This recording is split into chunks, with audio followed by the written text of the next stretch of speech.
Hey, how's it going, gamers? My name's Cool Kid Gamer. Today, we're going to be checking out, in my opinion, one of the best fighting games of all time, Super Smash Bros. Ultimate.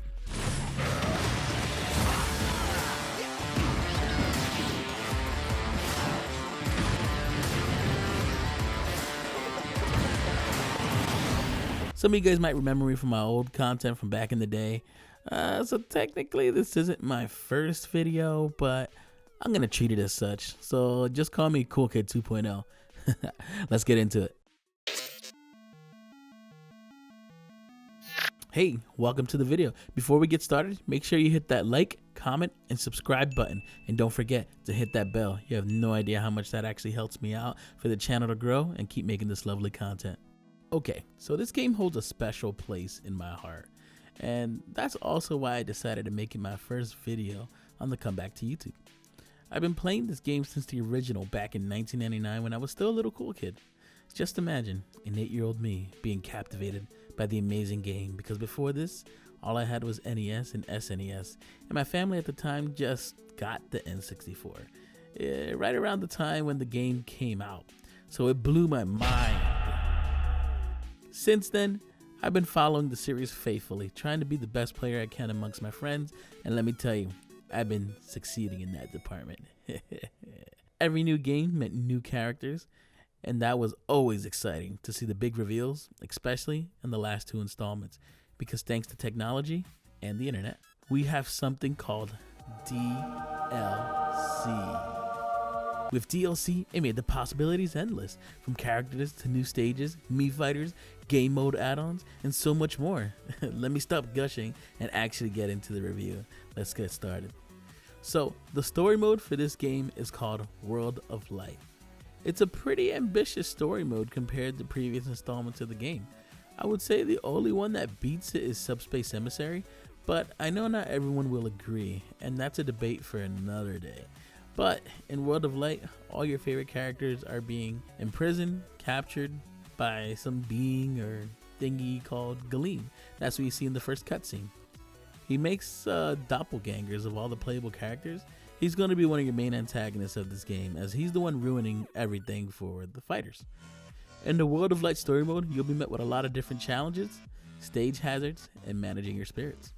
When I say challenges and hazards, I mean they can make the floor into fire/lava or add advantages to the enemy through spirits. Spirits are another really cool thing in this game, because spirits are usually character crossovers from all your favorite games, not just Nintendo games. They got Zero from Mega Man, Akuma from Street Fighter, Dracula from Castlevania, and Shovel Knight from Shovel Knight. Now, depending what spirit you have equipped on your character is what abilities your enemy or you will have, because yes, you can also try to even the playing field by adding spirits to your own character. Unless you're insane like some of these pro players and do a no spirit run. No thank you, I'm good. But what they do is either stat boost you or give you abilities, advantages over other spirits. You got the picture here. Also, there's over 1,200 plus different spirits to collect. In most occasions, it will take you roughly 20 to 25 hours to complete the World of Light story mode. But back to the actual story here. So, when Galeem attempts to capture all the fighters as seen in the opening intro of the game, you'll see Kirby is the only one able to escape. So Kirby goes on a mission to save his pals, assuming Galeem was the enemy from what he just witnessed. Now, remember the spirits I mentioned earlier? Well, the spirits are being forced/controlled by Galeem to control these doppelgangers like puppets to defeat anything that's not under his control. After Kirby finds a way to defeat Galeem temporarily, our second antagonist finally appears and pretty much swallows the world with darkness and chaos. His name is Darkon.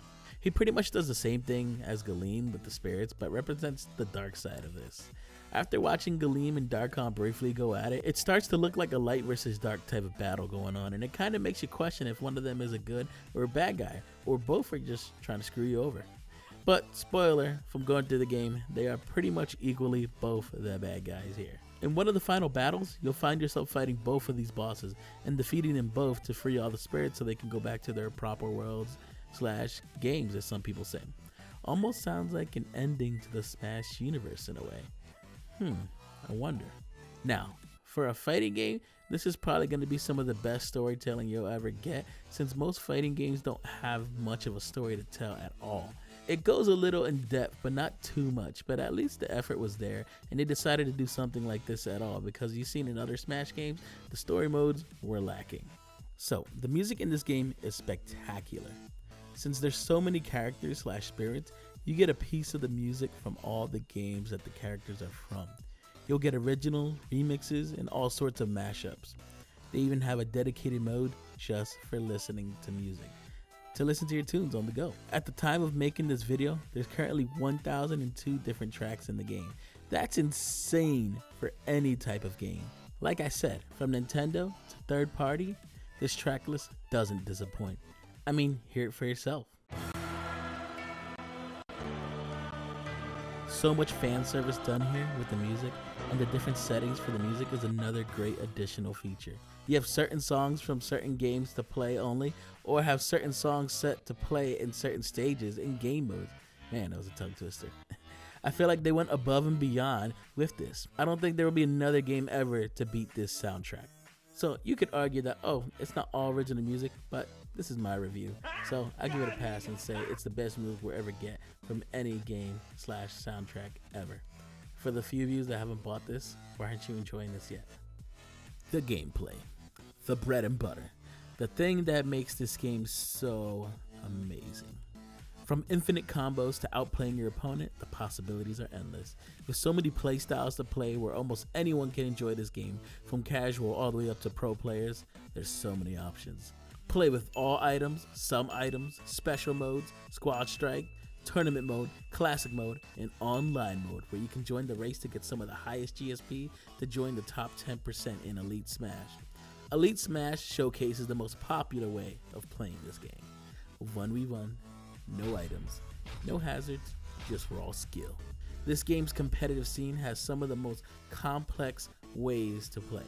Between being in advantage state to throwing out mix-up, spacing, when to spot dodge, when to grab, and timing, there's so much. The game throws a lot at you, which in many cases you can see how it can sometimes overwhelm newcomers to the game, especially if they're going against a veteran in the game like myself. But if you ever want to see some of the best players in the world, I recommend checking out some of the pros like Esam, MKLeo, Mars, and Tweak. If you ever get a chance to catch one of their streams, you'll see some great gameplay by the best the world has to offer.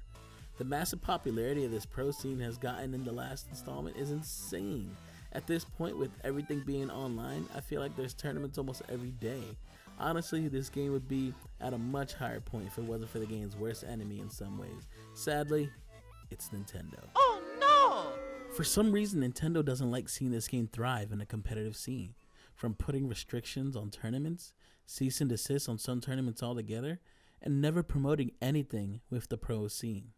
Like, I get it. The pro scene has had some controversies, but what game hasn't that has a huge following like Smash? I mean, it's gotten so bad that pro players and top Smash content creators have had to speak out and even made a hashtag called #SaveSmash that was trending on Twitter. Doesn't take much to see all the missteps that Nintendo has taken with this community, but hopefully they finally listen and hear what we want and compromise to their fans. You blew it. Capiche?